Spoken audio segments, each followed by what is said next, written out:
วิธีสัญญาต่อว่าเบียช่วยน้องกาหมู่ต่อกระดานวิคิเจหมายเจ้าหมู่ปอว่าเนี่ยคิมต่อว่าเป็นธนาคาร JDB อ่ะนี่หมดวิธีที่จะเราไปผู้เช่าแก่น่ะมันได้จับปลาออกมาก็สูงค่าเชียร์วิธีว่าซื้อขายเหรียญเนี่ย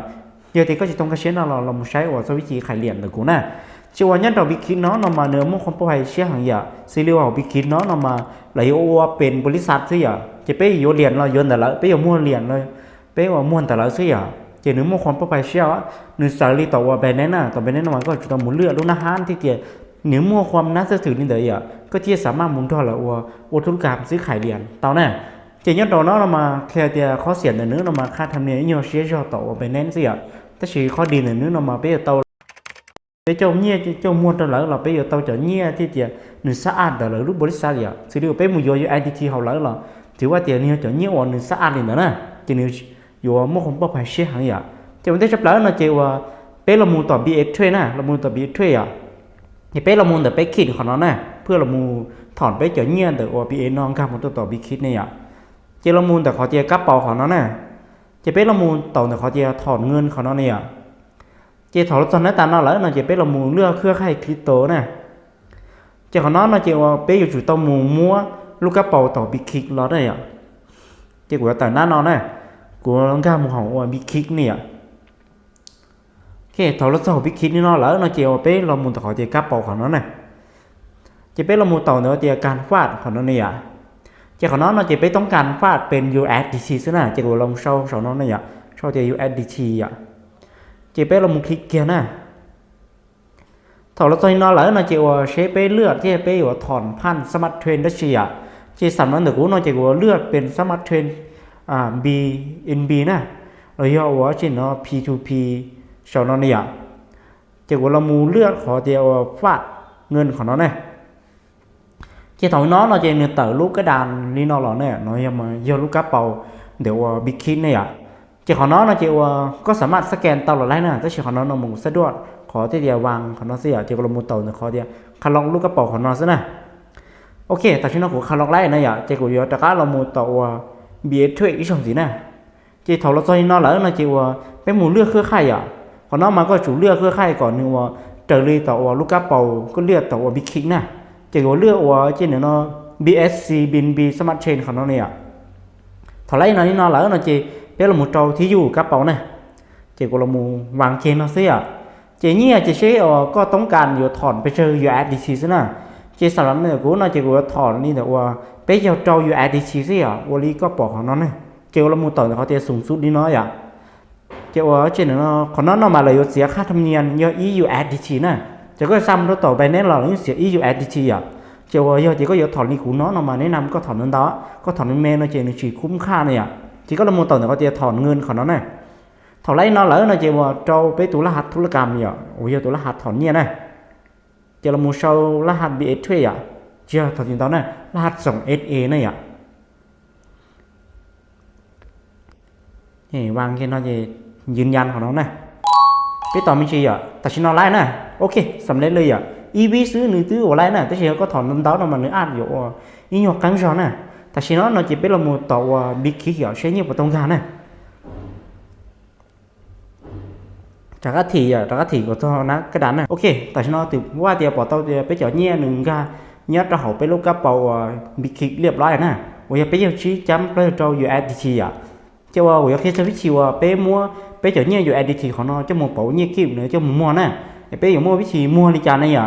มันได้จับแล้วนะเจ้าว่าก็เรามัวต่อขอเตียนน่ารักของnóเนี่ยจะไปเรามัวเดี๋ยวขอเตียการซื้อขายของnóเนี่ยเจ้าแต่ชิnó nóจะไปเราซ่อนnóจะไปสังเกตชัดสิตีnóไปอยู่บ่อต่อเตียตีnóมาหนึ่งชอบเตียขายnóน่ะขายnóจะว่าไปต้องการซื้ออ่ะวิธีขอเตียขายnóมาหมายความเดียวว่าบิ๊กคิงเลยมัวจะไปไหนอ่ะจะไปผู้ซื้ออ่ะจะไปต้องการขายนะจะไปคลิกของง่ายแต่ของnó nàyโอเคก็ว่าเนื้อต่อเขาจะซื้อnó nàyอ่ะที่เจ้าเขาจะเขานำมาว่าบิ๊กคิงเลยต้องการอยู่อ่ะนะจะไปอยู่ละมูเช่าจะ USDT อ่ะเนี่ยจะก็เลยตื้อปอดชื่อnó nàyก็ละมูกินกันแค่ซื้อแต่เชื่อว่าเรื่องที่เราต่อnó chỉ có là một sau nó này USDT nó nàyอ่ะจะไปสังเกตเนี่ยจะชาติที่nóมาเนื้อแสดงไปเจ้าเนี่ยอ่ะจะเจอ USDT อ่ะจะไปละมูคลิกกันแค่นั้นโอเคแต่ชินอไปคือโดยนอแล้วนะเจ้าว่าไปสังเกตง่ายของนอเนี่ย ของnó mà bé ở bỏ tao thì sau nó bé sau bé chở nhẹ học cá nó mà ôn nhẹ USDT cho bé xứ chỉ béต้องการที่จะก่อนแล้วโอนเงี้ยกี่ตัวbé nó chỉ bé là một年được lúc sọnของnó này chỉ là một tỷ họ chỉ phía thì nó này à chỉ là một số họ chỉ laของnó này và ต้องการที่จะก่อนแล้วโอนเงี้ยจะเงี้ย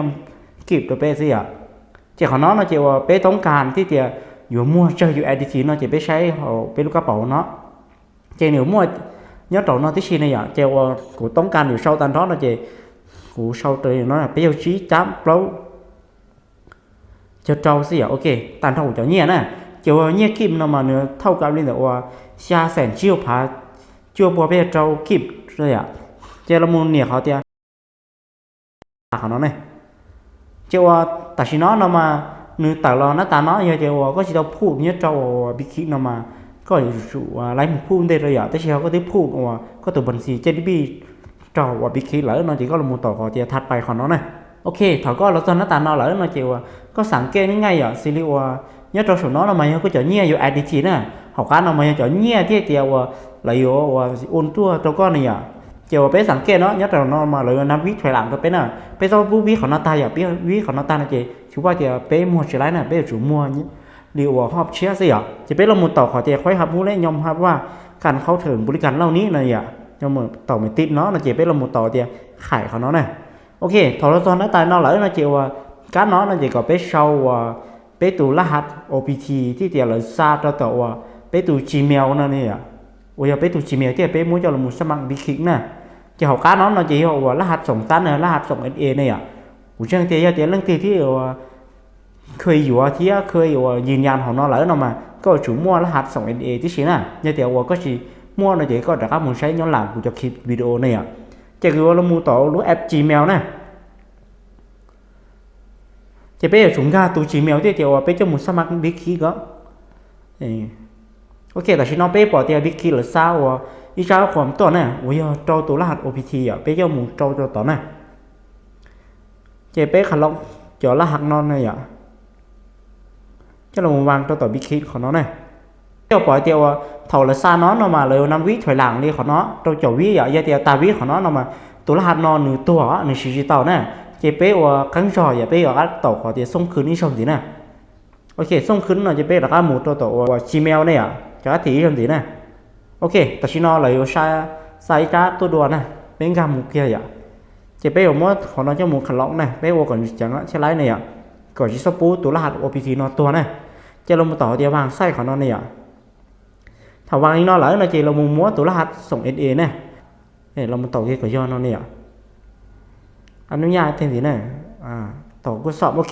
ta chỉ nóiถือว่า chiều lấy nó nè lấy nó là chỉ bé tàu Big Key là sai nhia tàu tàu bé lúc thằng hàng JDB gì à chỉ bé có tàu mình chỉ nè tê thầu nó cũng ăn tê tê nhuận tê mình chỉ à tê thầu nó cũng sẽ sai thế nè chỉ biết chỉ khải nó mà lại bơi thầu chua mông bé chào một son nên được một bé treo thế nào thâu họ tới nó chỉ có chủ tàu nó chia vậy cho họ thì lấy chỉ ปิด บริการ นะ chỉ thảo lấy nó lấy nó chỉ biết là một tàu họ thì sắm đếnเขาnóสิอ่ะแต่nó chỉ ถือว่า béต่อ thế nào tàu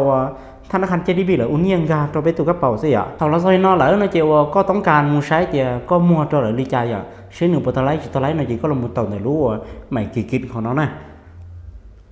thảo nó rồi nó lấy nó chỉ có ลื่อนcó cơn cầu sátต่อ อ่ะchỉ có là một tổ họ tiêu bài tiếc sell crypto của nó này ạ chỉ có nhiều bỏ tiền tại nó mà có mua cho lợi mà ta tổ